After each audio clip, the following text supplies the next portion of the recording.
Direction le Rwanda pour un rendez-vous historique, les championnats du monde de cyclisme sur route. C'est la première fois que la compétition s'installe en Afrique. La première. Le Rwanda, tout en étant un des premiers bénéficiaires mondiaux de l'aide publique au développement, est un des pays les plus pauvres du monde. Les clés, Arnaud Ruyssen. Bonjour à toutes, bonjour à tous et bienvenue dans un numéro des clés où l'on va s'intéresser au Rwanda.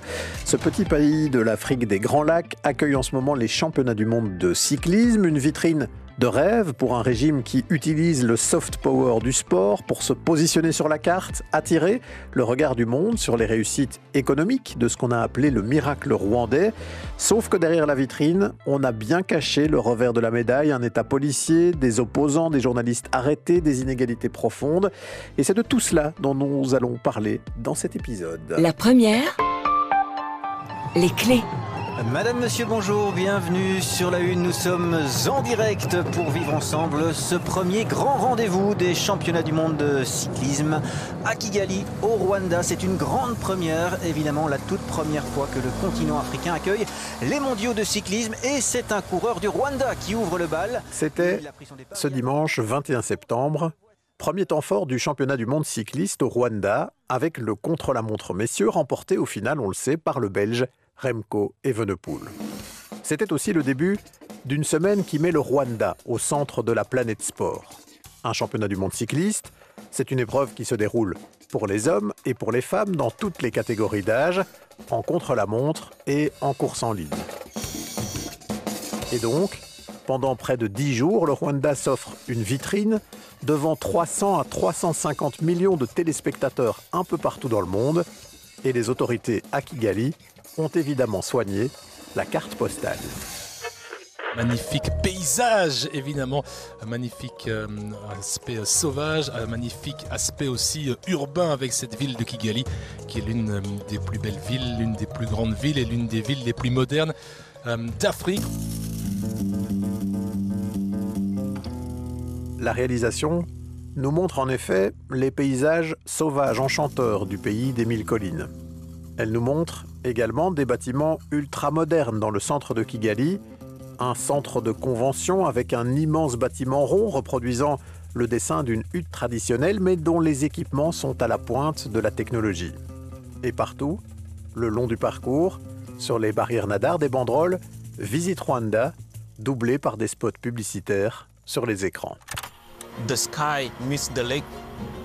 It's a place that everybody should really visit. Welcome to Rwanda. Et il n'y a pas que dans le cyclisme que ce slogan « Visite Rwanda » s'affiche.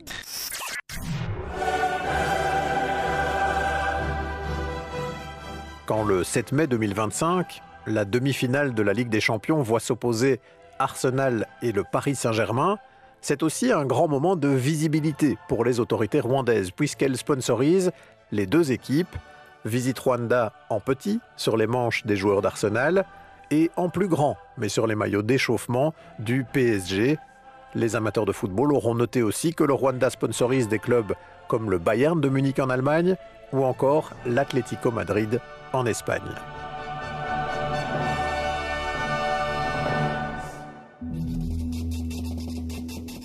Mais l'opération de visibilité a un coût. Selon les estimations, ce serait plus de 13 millions d'euros par an pour Arsenal, 15 millions pour le PSG avec qui le contrat vient d'être renouvelé, 5 millions pour apparaître sur des panneaux publicitaires dans le stade du Bayern, etc., etc. Une opération séduction qui forcément fait débat quand un pays dont le PIB par habitant est au 173e rang mondial vient sponsoriser avec de l'argent public les clubs des pays les plus riches du monde. D'autant que l'appétit venant en mangeant, le Rwanda espère maintenant accueillir un grand prix de Formule 1 dans les années qui viennent et est prêt pour ça à construire pour l'occasion un circuit flambant neuf à 40 km de la capitale, Kigali.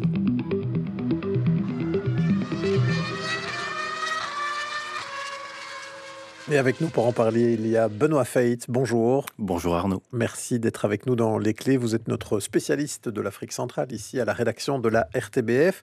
Alors on vient de citer là quelques cas emblématique au niveau du football, au niveau du cyclisme, du sport automobile. Mais le soft power rwandais s'étend encore au-delà de ces sports-là. Il y a encore d'autres domaines d'activité sur le plan international où le Rwanda entend se montrer grâce au sport. Oui, on peut notamment citer cette fameuse Basketball Africa League, qui est en fait la première ligue professionnelle de basket créée par la NBA, donc la National Basketball Association des États-Unis, la célèbre. C'est la première ligue qui a été créée par la NBA en dehors des États-Unis et en Afrique. Alors ça fonctionne un peu comme la NBA. Il y a 12 clubs qui sont autorisés à y participer. Ils sont rassemblés en 4 conférences différentes. Il y a une conférence qui se joue à Kigali. Il y a une équipe rwandaise qui participe, et c'est intéressant de noter que l'équipe s'appelle l'APR, donc c'est l'armée patriotique rwandaise. C'est l'équipe qui dépend directement du ministère de la Défense, de l'armée rwandaise, qui représente donc le Rwanda dans cette ligue de basket. Et dès le début, et encore l'année prochaine, la finale se joue systématiquement à Kigali, dans un stade flambant neuf qui peut accueillir 10 000 personnes.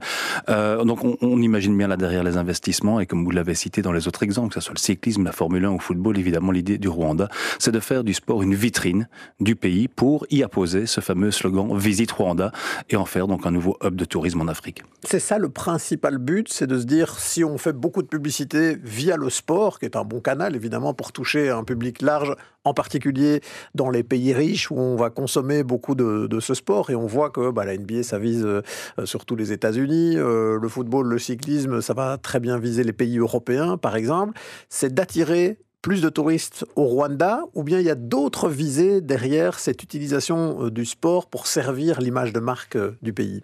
Il y en a plusieurs et elles se tiennent toutes un petit peu ensemble. Effectivement, il y a d'abord l'idée de diversifier l'économie rwandaise en investissant dans le sport, ce qui permet aussi de faire émerger des sportifs africains et surtout rwandais qui peuvent donc défendre quelque part l'image du pays à travers le monde. C'est aussi une manière, comme on le disait, d'attirer des touristes, parce que le Rwanda, pour diversifier son économie, cherche évidemment à faire venir des touristes, d'où ce logo Visite Rwanda. Et il faut reconnaître qu'il y a un potentiel touristique très intéressant au Rwanda. Il y a des parcs nationaux, on peut voir des animaux, il y a le lac Kivu, sur le long duquel on peut trouver des infrastructures hôtelières d'excellente qualité. Il y a toute cette partie sud-ouest du pays avec les collines, des magnifiques paysages. Donc il y a un potentiel au Rwanda. Il y a des très bonnes routes, contrairement à certains pays voisins, et on pense ici évidemment à la République démocratique du Congo. Donc il y a un potentiel à développer, c'est l'idée du Rwanda. Mais aussi là derrière, il y a forcément une image de marque qu'on essaye de travailler, et cette image masque un petit peu d'autres réalités. Mais cette image, c'est aussi une forme de pouvoir. À un moment donné, quand vous êtes connu, quand vous êtes positionné sur la carte, quand vous avez des relations, on l'imagine, par le biais du sport, avec des dirigeants dans toute une série d'autres pays développés, un peu comme le Qatar a essayé de le faire par le sport, on imagine que c'est aussi se donner potentiellement plus de pouvoir dans le concert des nations, dans les relations diplomatiques, etc. Mais c'est surtout arriver à donner plus de pouvoir et de façonner l'image d'une personne qui est en l'occurrence le président du Rwanda, Paul Kagame, qui est au pouvoir, rappelons-le, depuis 1994. Il en est le président depuis 2000, mais il est concrètement l'homme fort du pays depuis la fin du génocide en juillet 1994. Paul Kagame dirige ce pays d'une main de fer. Et à travers la promotion de son pays, c'est évidemment la promotion de son régime qu'il fait. Et un régime, on aura l'occasion d'y revenir dans cette émission, qui n'est pas vraiment reluisant quand on le gratte en matière de droits de l'homme, de démocratie, de liberté fondamentale notamment. Nous voilà justement alors au cœur de l'enjeu. On va essayer de faire un portrait de ce Rwanda aujourd'hui, à la fois des réussites réelles de ce pays, notamment sur le plan économique, mais pas seulement, et du revers de la médaille, de ce régime tel qu'il fonctionne aujourd'hui. Si on prend d'abord le côté réussite, ce fameux miracle rwandais dont on a souvent parlé, vous l'avez rappelé, Paul Kagame prend le pouvoir juste après le génocide des Tutsis en 1994, lui-même issu de la minorité Tutsi, et très rapidement, il impose un pouvoir fort, une main de fer, mais aussi beaucoup de réformes avec l'idée de reconstruire, de développer son pays, et il va en bonne partie y parvenir. Le Rwanda va se développer économiquement. C'est un pays qui va changer assez vite de visage.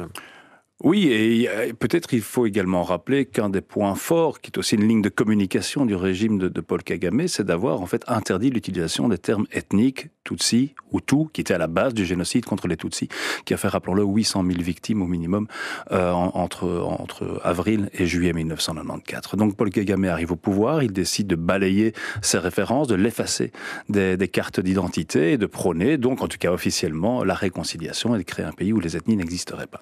Et puis ce pays se développe effectivement. Et aujourd'hui, il y a des marqueurs qui sont très importants. On peut notamment citer le taux d'alphabétisation. 80% des Rwandais sont alphabétisés. Donc c'est un score assez impressionnant à l'échelle du continent africain. Autre élément qui n'est pas anodin, au Parlement rwandais, on trouve une majorité de femmes. 60% des députés au Parlement rwandais sont des femmes. Bien mieux que la Belgique, hein, faut le noter, mieux que la Belgique, pas mal de pays européens. Alors on pourra revenir là-dessus. Qui sont ces femmes? Quel parti représentent-elles? Est-ce qu'il y a vraiment une diversité politique? La réponse est déjà non, mais on y reviendra un peu plus tard. Mais on peut citer d'autres marqueurs de cette réussite, de ce miracle construit sur les cendres d'un génocide. C'est qu'en termes de propreté, il y a aussi une politique environnementale intéressante où on a interdit, par exemple, il y a déjà un certain nombre d'années, l'usage des sacs plastiques. Donc contrairement à beaucoup d'autres pays africains, quand vous sillonnez les routes rwandaises, vous n'avez pas au bord des routes des tas de déchets plastiques. Et ce pays apparaît comme étant très propre, surtout sa capitale, Kigali, qui est une capitale moderne, dans laquelle la propreté est évidente, la sécurité est apparente, en tout cas pour quiconque ne marche pas en dehors des clous. Et puis aussi la réussite économique, l'attractivité du pays, un centre de conférence qui a été construit, qui fait du Rwanda aujourd'hui, qui fait de Kigali aujourd'hui la deuxième ville de conférence sur le continent africain, après le Cap, en Afrique du Sud, et l'avenir s'annonce radieux puisqu'on construit à présent un aéroport à une quarantaine de kilomètres de Kigali qui devrait devenir un hub régional qui pourrait concurrencer par exemple Nairobi qui n'est pas si loin, un aéroport qui est construit et qui est détenu à 60% par Qatar Airways. Et donc, cette réussite-là, évidemment, Paul Kagame ne se prive pas de la mettre en avant-plan, et notamment via ces grands événements sportifs comme ce championnat du monde cycliste. Et puis, il y a évidemment ce qu'il a beaucoup moins envie de montrer, c'est ce que vous nous avez dit, ça va tant qu'on marche dans les clous. Le problème, c'est qu'au Rwanda, aujourd'hui, quand on marche en dehors de ce que le régime estime être les clous, on a des opposants arrêtés, on a des journalistes arrêtés, on a des morts suspectes. Comment est-ce qu'on doit qualifier d'artistes aussi? Comment est-ce qu'on doit qualifier ce régime aujourd'hui, Benoît Feyd? Écoutez, de toute évidence, il ne s'agit pas d'une démocratie au sens où nous l'entendons en général. On peut dire, pour peut-être pas dire directement une dictature, certains utilisent ce terme, mais je pense qu'à minimum, il s'agit d'un régime autoritaire et d'un État policier, donc avec une ultra-surveillance des citoyens entre eux, où il y a des espions un peu partout. Les gens sont même utilisés pour le régime, pour de la délation, donc chacun se surveille mutuellement. Les gens ont très très peur de parler librement. C'est très flagrant quand on va au Rwanda faire des interviews d'opposants. Ça vous demande de prendre des rendez-vous sur des réseaux qui ne sont pas surveillés, à des endroits où on essaye ensuite de perdre les éventuelles personnes qui vous prendraient en filature pour se retrouver dans des endroits où on peut éventuellement faire quelques bribes d'interviews, mais très vite avant qu'on ne disparaisse. Donc les gens ont vraiment peur de parler, tous ceux qui marchent en dehors des clous, comme on le disait. Donc ça peut être des journalistes, évidemment. Certains ont perdu la vie, d'autres ont dû s'exiler. Des artistes, dont certains sont morts de façon suspecte dans des cachots de commissariat pour avoir chanté des chansons qui prônaient la réconciliation. C'est ça qui est assez fou aussi, mais dans des termes qui ne correspondaient pas à la ligne de communication du gouvernement et de son président. Et puis évidemment tous les opposants politiques, et notamment les principaux, qui sont interdits de participer aux élections systématiquement. Ils sont emprisonnés. On pense ici notamment à Victoire Ingabire, qui est la principale opposante du pays, qui a été interdite de se présenter aux élections, là encore récemment en 2024, mais également les élections précédentes. Elle a passé, rappelons-le, 8 ans en prison. Elle est encore en prison à l'heure à laquelle nous parlons maintenant. Elle a été libérée en 2018 et puis encore remise en prison récemment. Et tout ça explique pourquoi Paul Kagame est systématiquement élu avec des scores qui sont un peu suspects dans une démocratie, en tout cas, systématiquement, on peut les citer, élu à plus de 95% en 2003, à plus de 93% en 2010, à plus de 98% en 2017, et tenez-vous bien, à 99,18% en 2024. Dans une démocratie, ce sont des scores qui sont à tout le moins suspects. Oui, et même dans les régimes autoritaires, ça n'atteint pas toujours ces scores-là. Donc là, il y a quelque chose d'assez flagrant. Un mot sur justement alors l'aspect réconciliation, parce qu'il y a ça aussi dans une forme de promesse au début du mandat de Paul Kagame. Vous le dites, on supprime la mention ethnique des cartes d'identité, alors qu'on vient d'une page horrible et terriblement sanglante qui est ce génocide des Tutsis. Comment est-ce qu'on doit qualifier aujourd'hui l'état de la nation rwandaise un peu comme réconciliée à marche forcée par le régime Kagame? Ben c'est ça, c'est une réconciliation à marche forcée aussi, qui en fait un petit peu l'objet d'une communication, même d'une propagande. Il existe au Rwanda, par exemple, ce qu'on appelle des villages de la réconciliation, dans lesquels les journalistes sont invités à se rendre quand ils sont sur place, où on peut voir des anciens bourreaux, des responsables, des criminels responsables du génocide, Hutu, aux côtés de parents de victimes Tutsis. D'ailleurs, ce qui est intéressant, c'est quand vous allez visiter ce genre de village et y faire un reportage, on vous invite à faire un don à l'entrée pour pouvoir avoir l'autorisation d'y entrer, un don qui tourne autour de $50. Et donc ces villages de la réconciliation sont un peu à l'image du discours du gouvernement et de son président, c'est de dire, voilà, après le génocide, nous, pouvoir rwandais, aujourd'hui, nous avons réussi à effacer la haine ethnique dans notre pays. J'aimerais bien dire que c'est une réussite, mais je pense que malheureusement, on en est encore loin. Oui, c'est une sorte de réconciliation décrétée en quelque sorte et qui ne va pas avec tout le travail alors de peut-être dialogue qu'il faut ouvrir, de pouvoir creuser la mémoire de ce qui s'est passé. C'est on dit qu'on doit se réconcilier et c'est comme ça que ça doit aller. Oui, et dans un pouvoir fort, ça génère beaucoup de frustration au sein de la population, notamment dans l'accès aux postes qui sont généralement plus admis à ceux qui sont proches du pouvoir, qui suivent la ligne directrice du pouvoir.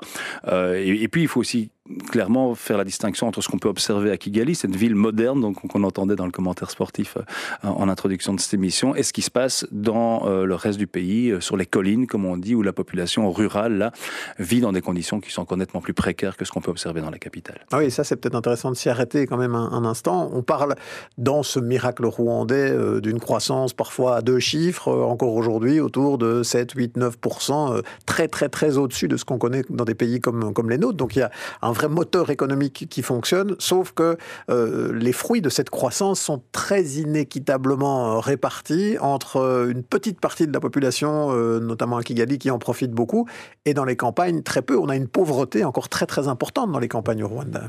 Oui, une précarité notamment en termes d'infrastructures, mais ce qui est intéressant aussi, c'est de traquer quelle est la source de cette croissance.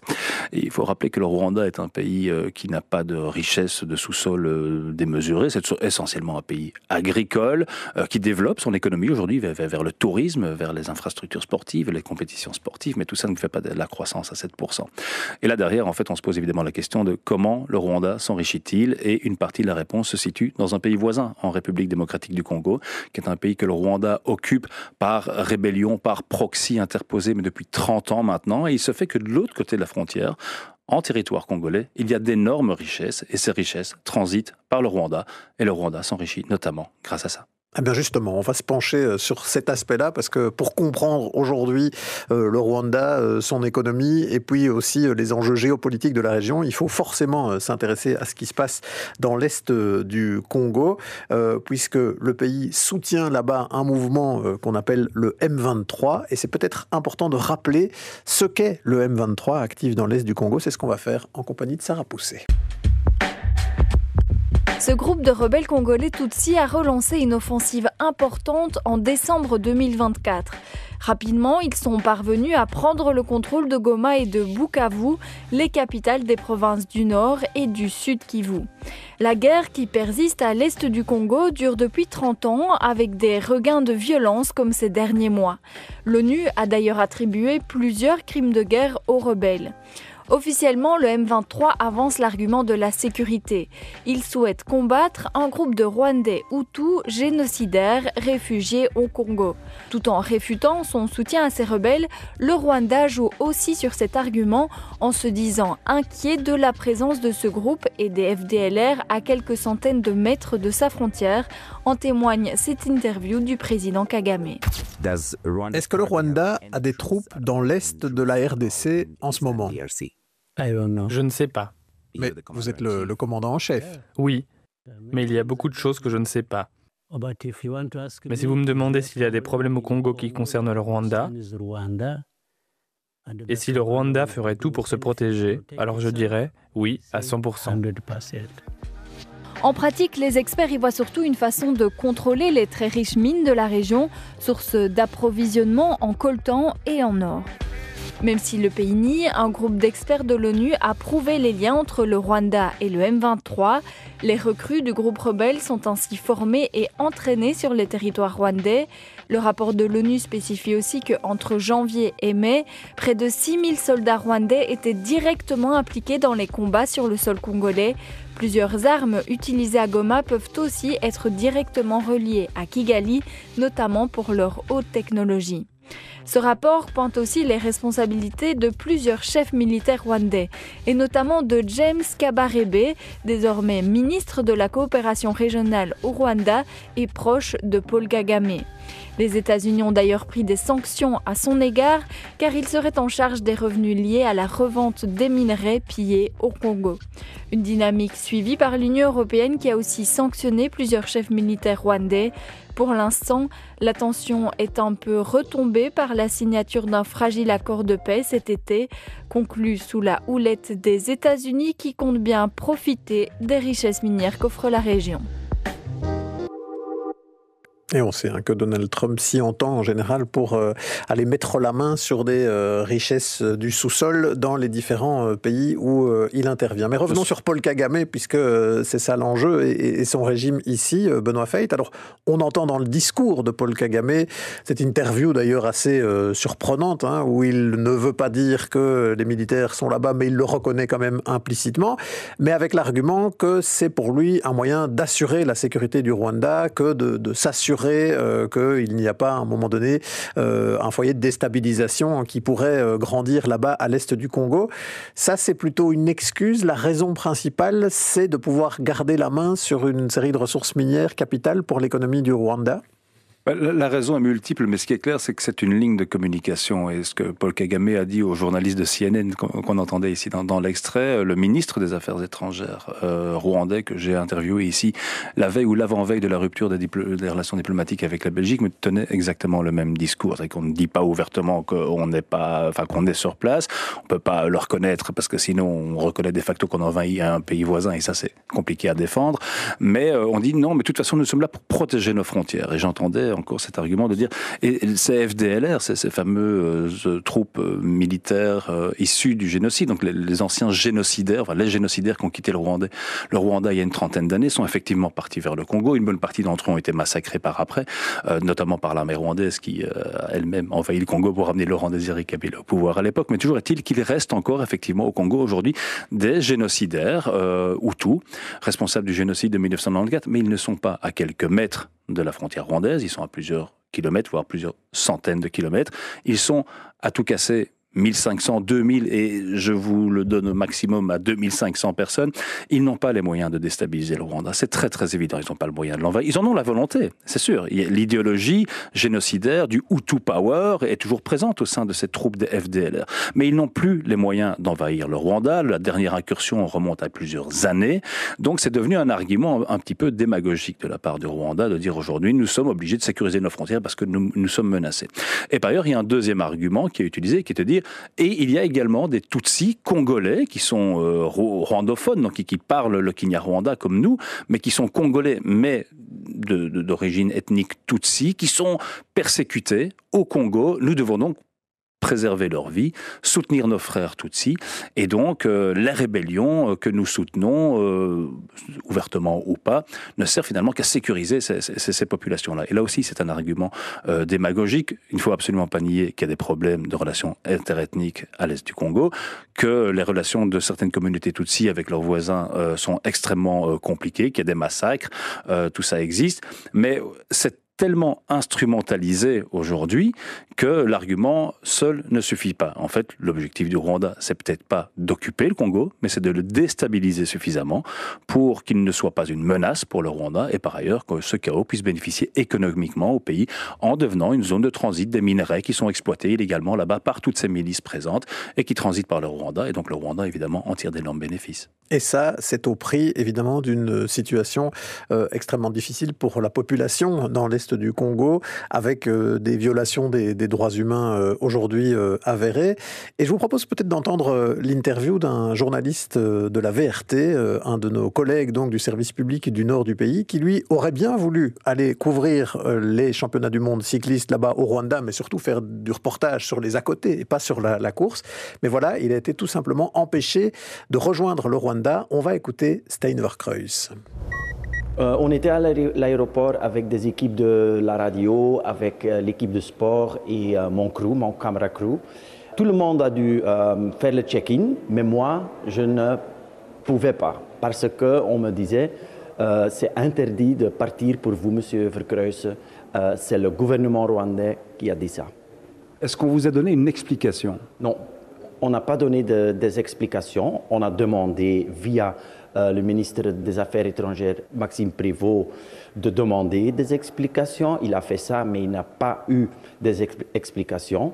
Moi, je pense bien que c'est parce que j'étais à Bukavu en février, le moment où les rebelles de M23 ont entré la ville. Et j'ai resté là-bas et j'ai donné beaucoup d'explications disant que le régime rwandais a soutenu le M23 et est responsable pour les crimes de guerre qui ont été menés là-bas. Voilà peut-être la raison pour laquelle, en tout cas c'est ce que lui suppute, pour laquelle Stein Verkruijs n'a pas pu rejoindre le Rwanda. Et c'est là qu'on voit quand même, et on va terminer avec ça, Benoît Feitz, les limites de cette politique, de ce soft power par le sport. On veut faire rentrer des journalistes du monde entier dans le pays pour couvrir l'événement sportif. Mais attention, ils ne peuvent pas regarder partout où ils veulent. Quelque chose qu'on avait d'ailleurs pointé avec le Qatar aussi lors de la dernière Coupe du Monde. Et pareil, on a pu voir aussi que parfois des supporters d'équipes de football soutenus par le Rwanda allaient s'émouvoir du fait qu'il y avait des violations des droits humains dans l'Est du Congo. Ça montre un peu que cette stratégie du soft power par le sport, elle a des limites. Oui, ça montre aussi que les gens sont de plus en plus conscients de la réalité du régime rwandais. Tout ça est documenté par de nombreux rapports d'ONG, mais aussi par les Nations Unies, ce fameux groupe d'experts des Nations Unies qui a démontré que le Rwanda soutenait cette rébellion qui déstabilise l'Est du Congo. La situation des droits de l'homme au Rwanda, le manque de liberté de l'opposition, de la presse et même des artistes est de plus en plus connu. Et donc, comme les journalistes ont, en tout cas certains, tendance à faire leur travail, à dire les choses, eh bien, le Rwanda, en s'exposant, s'expose aussi à la critique. Mais évidemment, lors des événements sportifs, ils font très attention à qui ils laissent rentrer dans leur pays. Notre collègue Stein, qui fait du très bon travail à la VRT, un travail critique, il en a payé le prix. Il a été interdit de se rendre sur place. Par contre, on a laissé rentrer d'autres journalistes qui n'étaient là, eux, que pour couvrir l'aspect sportif. Donc, à nous, journalistes, à ne pas faire que de la promotion, mais à continuer à faire du travail d'enquête. Et voilà, un mot de la fin qui nous engage donc, en tant que rédaction, même dans des rendez-vous sportifs où la tentation est grande de se laisser juste embarquer par les paillettes de l'événement et toute la communication qu'il charrie, décrypter l'envers du décor, c'est ce qu'on a essayé de faire donc ici grâce au travail et à l'expertise de Benoît Feitz, merci à lui. Merci à Guillaume de Smet pour la réalisation sonore de cette émission. À la préparation, il y avait Sarah Pousset et Arnaud Ruyssen. Merci d'avoir choisi les clés. Et si vous avez trouvé ce podcast utile et intéressant, n'hésitez pas à le partager autour de vous.